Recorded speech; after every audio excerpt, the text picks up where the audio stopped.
Nel momento in cui io provvedetti all'arresto di questo personaggio e al sequestro della prima documentazione che riguardava materiali della NATO o provenienti dalla Unione Sovietica, mi resi conto che avevo messo le mani proprio su quel massimo livello del potere nel governo del mondo.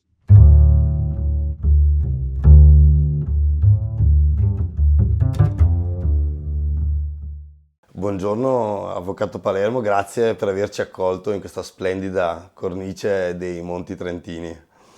Buongiorno, grazie. Siamo molto felici di venire qui come Ancora Italia TV perché riteniamo la sua testimonianza sia professionale che umana di vitale importanza, soprattutto come dicevamo poc'anzi mentre parlavamo in questo momento storico in cui stiamo veramente vivendo quell'apocalisse tanto annunciata e che sembrava non dovesse giungere mai. Ma partiamo dall'inizio, perché le conclusioni a cui lei è arrivato non sono conclusioni che si basano semplicemente su studi storici, ma su documenti processuali. La sua vita, in un certo senso, possiamo dire che ha avuto inizio il 30 marzo dell'83, quando sequestrò dei documenti che facevano riferimento a un commercio internazionale di droga e armi e da quei documenti pare emergessero gravi responsabilità anche dagli organi governativi. Vuole dirci che cosa ha trovato in quelle carte che l'ha spinta a indirizzare la propria vita poi in quello che è stata? Sì, però non è precisamente esatta l'indicazione, perché se è vero che il 30 marzo del 1983 rappresentò un inizio di quella che per me ha rappresentato la fase più incisiva delle indagini dell'inchiesta di Trento, le basi però erano insorte fin dall'inizio dell'inchiesta, che era iniziata appunto tra la fine del 79 e l'inizio del 1980, perché fu nel momento già iniziale di quell'inchiesta che si presentò la particolarità, la peculiarità della indagine che mi trovai davanti, che non era un'indagine avente uno spettro territoriale locale, aveva uno spettro che era internazionale, abbracciava l'intero Mediterraneo e tutti i paesi che poi costituirono oggetto delle indagini, solo che nella prima fase io mi occupai, cioè mi imbattei nei traffici di stupefacenti e quindi nella base della importazione della eroina pura, della morfina base dalla Turchia, dalla Siria, dal Libano, diciamo dai paesi del Medio Oriente e dell'Oriente. E questa parte delle indagini ha assorbito un lavoro intensissimo che realizzai e posi in essere tra l'80 e il 1982 e praticamente mi consentì di ricostruire tutta la fase della importazione di questi stupefacenti allo stato puro, cioè che doveva essere lavorato, sicché il Trentino rappresentava il paese, l'isola felice nella quale vi era poca attenzione da parte degli investigatori. E quindi in quel periodo le indagini si estesero nei confronti della individuazione di questa organizzazione internazionale che provvedeva a questa fase di fornitura dell'eroina pure della morfina base, che poi veniva lavorata nei laboratori che erano presenti in Sicilia e anche nel Milanese. Questi furono i primi punti fermi dell'inchiesta di Trento. Ciò che avvenne nel marzo del 1983 derivò da un passaggio che era avvenuto pochi mesi prima, cioè nell'autunno del 1982 io arrestai quel personaggio che si chiamava Arsanelli, che era un siriano, e che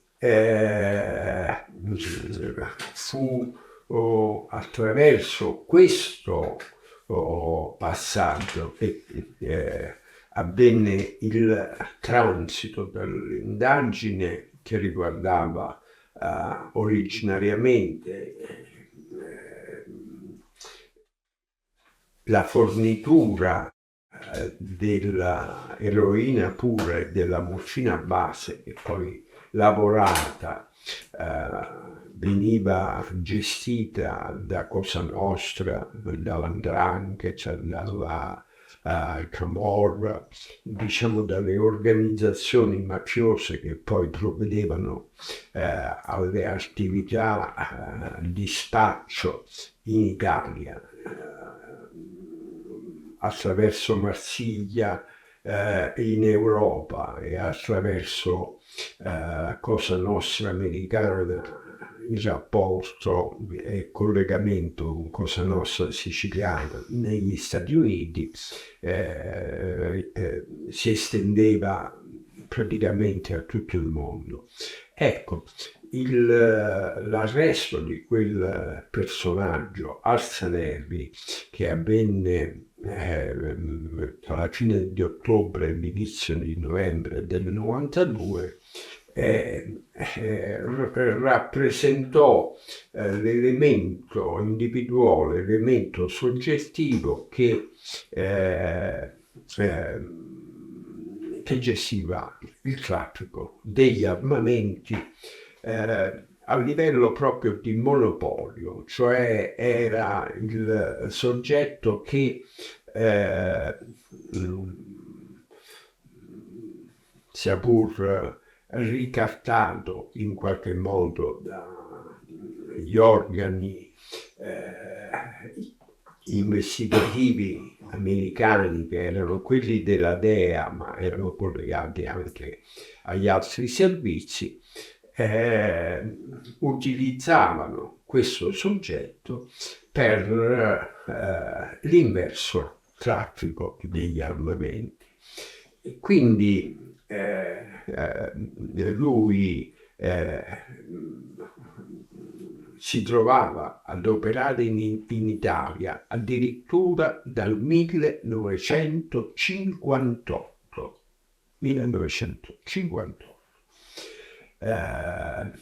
E questo contatto, questa diciamo interpenetrazione di questo personaggio con una direzione da parte degli organi operativi degli Stati Uniti,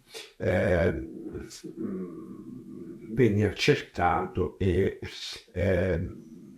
venne sviluppata, si concretizzò materialmente nel corso degli anni 70 e quindi nel corso di questi anni 70 si attuò quella sorta di scambio, di sovrapposizione del commercio degli stupefacenti con il commercio delle armi e in particolare con il governo della guerra, perché questo personaggio operava direttamente in contatto con le fabbriche degli armamenti e conseguentemente rappresentava gli stati. E quindi nel momento in cui io misi a fuoco questo personaggio, che poi poco tempo dopo morì di impazzo in carcere, tutta la mia inchiesta è stata contrassegnata dalla sparizione dei personaggi più importanti. E quindi nel momento in cui io provvedetti all'arresto di questo personaggio e al sequestro della prima documentazione che riguardava materiali della NATO o provenienti dalla Unione Sovietica e che venivano distribuiti ai paesi di tutto il mondo, completamente di tutto il mondo, mi resi conto che avevo messo le mani proprio su quello che già fin da allora io reputai essere il massimo livello del potere nel governo del mondo, cioè il governo della guerra. E quindi, anche se in quella fase iniziale, e intendo alludere alla fase iniziale tra l'80 e l'82, esistevano già quei personaggi che provenivano dalla Palestina e quindi dai movimenti terroristici che abbiamo incontrato nella nostra storia, a me non vennero rivelati dagli organi investigativi, quindi io a lungo operai come magistrato senza conoscere la esatta qualità dei soggetti che manovravano questi traffici. Ho impiegato veramente molto perché si tratta di personaggi che sono stati significativi nella storia del conflitto medio orientale e che sono presenti nella storia anche dell'attuale presente, perché anche se, ripeto, costituisce frutto di scoperte solo successive, però quei personaggi erano i personaggi appartenenti all'organizzazione di Settembre Nero, cioè Settembre Nero è quella organizzazione che comparve con azioni terroristiche sotto l'ombrello dell'OLP, dell'Organizzazione di Liberazione della Palestina, sotto la rappresentanza del suo massimo esponente Yasser Arafat. Yasser Arafat era, diciamo, il soggetto che veniva considerato indispensabile per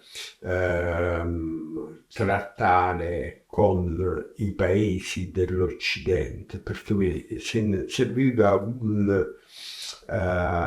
soggetto presentabile e tale fu considerato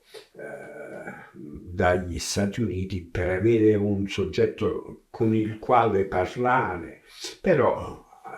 dietro le sue spalle vi erano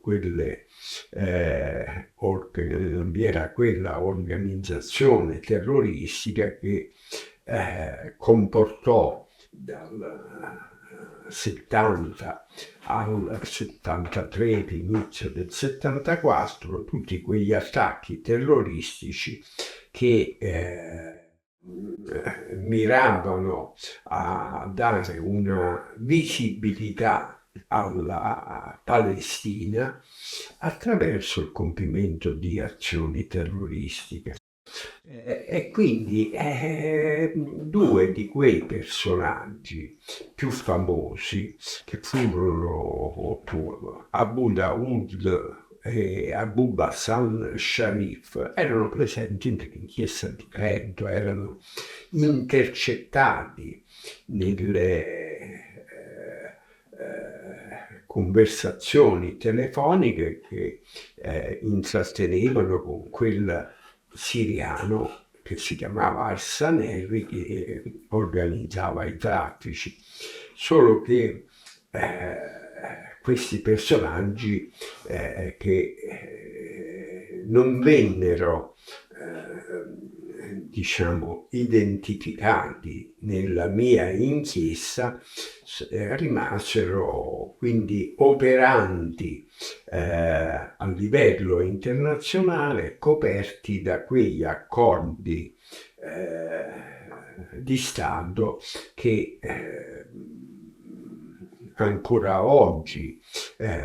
non sono chiaramente noti. Che sono quegli accordi che poi rivendicò Moro durante la sua prigionia. Che compaiono nel sequestro e nell'uccisione di Aldo Moro, ma anche in tutta un'altra serie di episodi che risultano ancora coperti da segreto di Stato, anche se studiosi che hanno seguito numerosi e vari processi che presentano dei buchi neri, cioè dei fatti non compresi in altro modo, ne hanno colto il significato che purtroppo io l'ho vissuto nella mia inchiesta di Trento, perché a quell'epoca erano presenti nei verbali, erano presenti nelle azioni ricostruite anche, ripeto, attraverso intercettazioni telefoniche. Quindi la individuazione di questo soggetto, che trattava anche carri armati Leopard, cioè materiale NATO, che era manifestazione e indice di una organizzazione utilizzata dalle istituzioni NATO e quindi espressione dei parti atlantici che dirigevano la nostra politica, evidentemente indicò una specie di punto d'arrivo e punto di inizio di quella seconda parte dell'indagine che si spostò sul governo della guerra e che vide nell'operazione che feci il 30 marzo del 1983 il sequestro di una enorme documentazione che rappresentò proprio la fotografia del governo della guerra operata a livello planetario dagli Stati Uniti. Nell'ambito di questa parte di indagine che quindi si sviluppò dal 30 marzo del 1983 a quando venni fermato, che fu nel successivo dicembre, si comprende e ci si rende conto che furono soltanto 6 mesi che ebbi mano libera, diciamo, nell'esercizio dei poteri di accertamento da parte mia. Però furono dei mesi intensissimi per una pluralità di motivi, ma essenzialmente era perché le casse indicavano questa finalità da parte di questi organismi atlantici di governo nel mondo, adoperando le forniture di armamenti pesanti.